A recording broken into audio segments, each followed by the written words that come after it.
Hello my friends, you're on the Ruslan Bailov channel, and this is the daily summary of combat operations from the Ukrainian front. Zelensky met with Trump, and together they started a new tune, that both sides should simply stop along the line of contact, stop shooting, and declare peace. What do you think? Will Putin agree to that or not? The battles on the front continue, and we continue to examine the situation. So, my friends, something incredible has happened over the past 24 hours on the front. I honestly can't remember anything like this. Apart from the breakthrough near Dobropilia back in August, nothing of this scale has happened before. To give you an idea, in just one day, 5 settlements came under Russian control, 5 in one day, and in total that's more than 60 square kilometers, and this is in autumn. Let's go through it step by step and see what exactly happened. The Kharkiv region brought some very good news. The Russian army made advances on 3 separate sectors. The first, the Volchansk area. They managed to push through and take full control of the village of Tikoye. The northern part of the village was already under Russian control, but the southern half remained in the hands of the Ukrainian armed forces. Now it no longer is. The forest belt to the east of the village, or rather the grove, has also been cleared by Russian troops. Overall, Russian forces have reached the Volchya River here. And notice how often the Volchansk sector now appears in the reports. Fighting inside the city, progress, on the western flank, and now also on the eastern one. Why did this previously dead section of the front suddenly come alive? Because the Ukrainian army is facing huge problems with manpower. That's why it's collapsing. And you haven't even seen the biggest collapse yet. We'll get to that soon. As for the immediate prospects here, the next target is the village of Volchanskaya Khutora. But before that, the river needs to be crossed. We'll be watching closely. Moving on, the Russian army also made progress in Kupiansk. It may look small on paper, only about 250 meters, but it's extremely significant. A quick glance at the map is enough to understand why. See this building here, Gymnasium number 1? That's a fortified position of the Ukrainian armed forces, and Russian troops are advancing toward it. If they manage to take it, the Ukrainian grouping trapped in the right bank part of Kupiansk will be split into 2 isolated pockets, which can then be cleared one by one. In short, the situation for the Ukrainian forces in Kupiansk is dire and only getting worse. As I've said before, they have only 2 options left: surrender or remain there forever. There will be no deblocking for them. But the real disaster for the Ukrainian armed forces didn't happen in Kupiansk itself. It happened to the east of the city. Look here. You see this? The colors on the map blend a bit, so let me explain.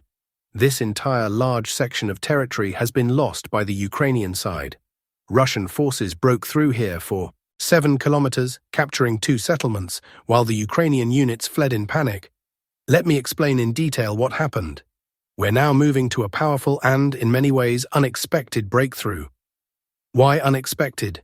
Because this front line had been frozen since July of last year. Think about it. Back in July 2024, after pushing from Kadlyrovka-Kislovka, the front stabilized here. Since then, there were some advances, then withdrawals. But overall, the line of contact hadn't really changed. Then, in September this year, Russian troops began moving Ukrainian forces north of Stepovaya Novosyolovka toward Petropavlovka, almost reaching it. Now the distance to the village is about 1.5 kilometers. However, in the area of Stepovaya Novosyolovka itself, and south of it, the front had stood still for over a year, and suddenly the fighters of the Zapad, West grouping achieved something incredible. Stepovaya Novosyolovka was taken.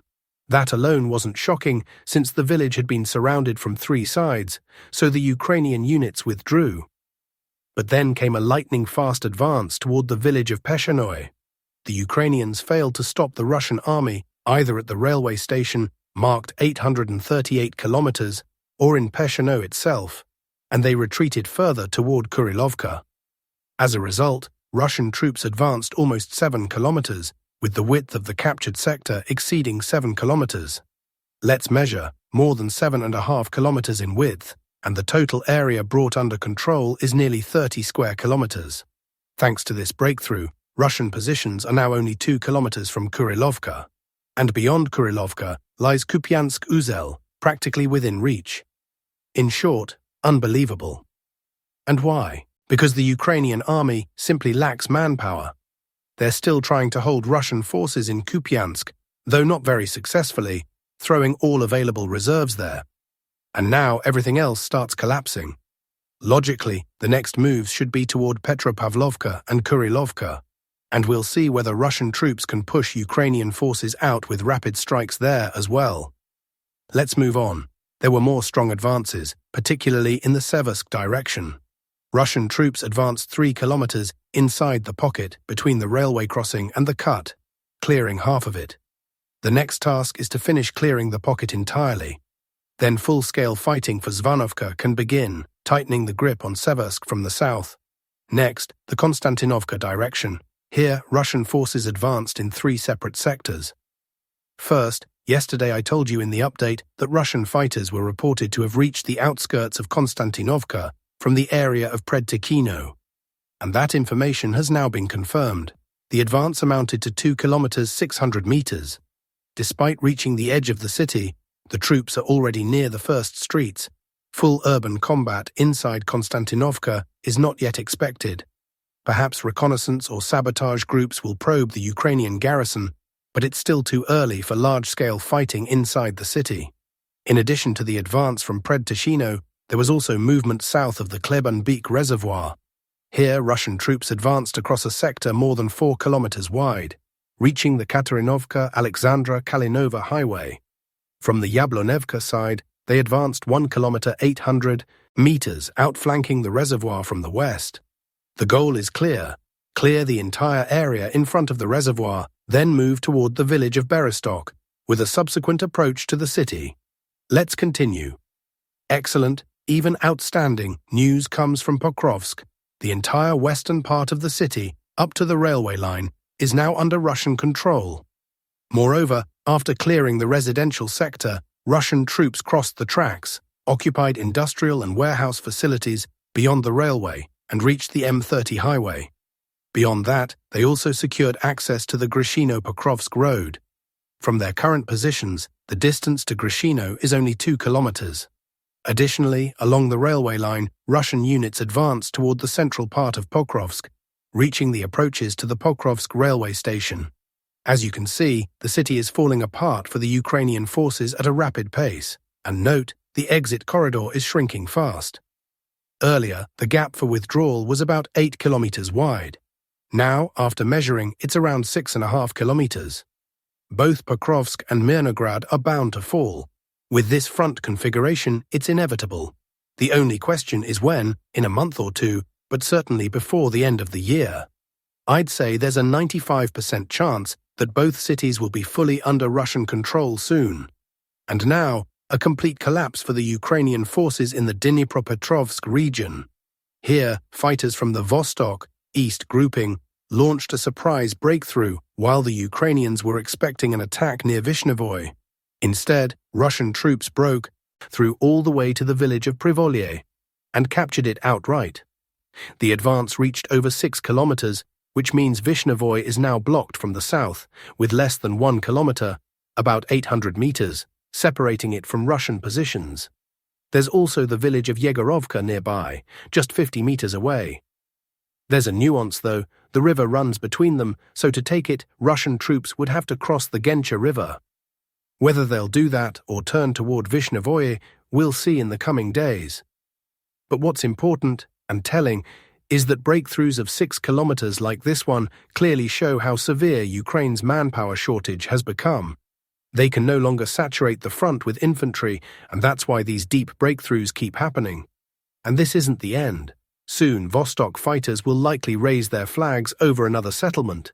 And by the time you're watching this, they may have already done so. I'm talking about the village of Poltavka in the Zaporizhia region. According to Ukrainian sources, the village is already fully under Russian control. Russian cartographers haven't yet marked it on their maps, but Ukrainian map services have already changed its color from gray to red, meaning they acknowledge it as lost. This means the Ukrainian defensive line along the Gensha River has been broken, and beyond that, it's open country. Summing up the past 24 hours, 5 settlements and 63.3 square kilometers of territory came under the control of the Russian army. This is the best result of October so far, and in general, an incredible achievement for an autumn month. Now let's look at what is happening on the political stage. The meeting between Vladimir Putin and Donald Trump may take place within 2 weeks or slightly later, Dmitry Peskov said. There is an understanding that it should not be postponed for too long. Sergei Lavrov and Marco Rubio will negotiate the details of the potential meeting between Putin and Trump. Hungary, as a NATO and EU member, holds a special position. This earns respect among world leaders. Putin has already held a phone conversation with Hungarian Prime Minister Viktor Orbán. Later today, there will be a formal meeting with the members of the Security Council. Russia continues to emphasize its openness to a peaceful resolution of the conflict in Ukraine. Hungarian Foreign Minister Péter Szijjártó stated that Hungary will guarantee Vladimir Putin's safe arrival and departure, stressing that Budapest will do everything possible to ensure he has a successful round of talks and returns home safely. In fact, Hungary is offering de facto guarantees, even though legally it still recognizes the jurisdiction of the International Criminal Court. We can confirm the reports from our colleagues that the mood in Zelensky's office, and for Zelensky personally, is very grim. The Telegram channel Legitimny reports they're trying to find out from everyone what's really going on and what they should prepare for. They've started openly saying that the Americans might have tricked them, in the same way Zelensky himself once tricked Trump in the White House. He supported him in everything, staged a political show, then flipped his position once he came to Kiev. He essentially fooled Trump. That could have left Trump personally offended, being treated like someone easy to deceive with flattery while being criticized behind his back. Western media are now confirming what we reported immediately after the Putin-Trump call. Reuters questions the possibility of transferring long-range Tomahawk missiles to Kiev. At the same time, Western outlets keep embedding their usual narrative that Europeans are worried Washington might capitulate to Moscow. We'll keep observing, but it's worth noting that Zelensky's political stock has dropped sharply. Today, anything could happen. Neither side wants to reach a peace agreement in the Ukrainian conflict, said US Vice President Mike Pence. Despite all our work, and we continue to work hard, the Russians and Ukrainians simply haven't reached the point where they're ready to make a deal, he said. In his view, a settlement is still possible, but it will require much more effort. He admitted that the process has tested the patience of the administration, including his own and President Trump's. Wentz also noted that in some cases, sanctions can inflict enormous damage on the U.S. economy without delivering the intended results. Russian President Vladimir Putin, during a phone conversation with Donald Trump on October 16, warned the U.S. leader of serious consequences for bilateral relations if Washington supplies Ukraine with long-range Tomahawk cruise missiles. Vladimir Putin reiterated that Tomahawks would not change the situation on the battlefield, but they would seriously damage relations between our two countries, not to mention the prospects for a peaceful settlement, said Putin's aide Yuri Ushakov. According to him, Donald Trump intends to take Moscow's position into account and discuss the issue with Volodymyr Zelensky in Washington. Ushakov added that Moscow and Washington will immediately begin preparing a new Putin-Trump summit, which could take place in Budapest. After his conversation with Putin, Trump stated that the United States has many Tomahawk cruise missiles, but they are needed for America's own defense capability. I mean, we can't just deplete our country's stockpiles, he told reporters. When asked whether Putin tried to persuade him not to send Tomahawks to Kiev, Trump replied, "Of course. What did you expect him to say? Please, sell those missiles to Ukraine. I'd be very grateful." According to the US president, Putin didn't like the idea of supplying cruise missiles to Ukraine, because nobody wants to have those fired at them. Meanwhile, former US National Security Advisor John Bolton, one of Washington's most outspoken hawks and a critic of Trump for allegedly providing insufficient support to Ukraine, has been charged in court for storing classified documents he used while writing his book. The issue was highlighted by US political analyst Malik Dudakov. Bolton was one of the key lobbyists for delivering Tomahawk missiles to Ukraine, a plan that's now effectively frozen. Trump's team is trying to climb out of the trap they set for themselves and avoid further escalation. Moreover, the Pentagon's Tomahawk stockpile is limited, no more than 3,000 to 4,000 missiles, and only 5 to 6 new ones are produced each year, he wrote on his Telegram channel. According to Dudakov, the Ukrainian lobbying contingent that recently landed in Washington also has a minimum program. If they can't get Tomahawks, they'll try to secure other long-range weapons, for example JAS-M missiles or GLSDB glide bombs. The latter have already been used on the Ukrainian front, but with little success, they're easily knocked off course through GPS signal jamming. And when it comes to approving any new missile transfers, the same problems will arise. Trump's team is demanding that Kyiv show at least some success at the front, a new counteroffensive, for instance. Without that, the White House won't release new military funding. It's simply not worth it, Dudakov commented.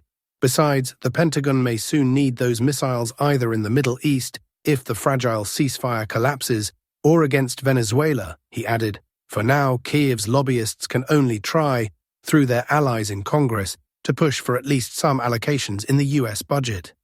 But amid the ongoing 3-week government shutdown, the issue of financing Ukrainian projects has dropped to a distant third-tier priority.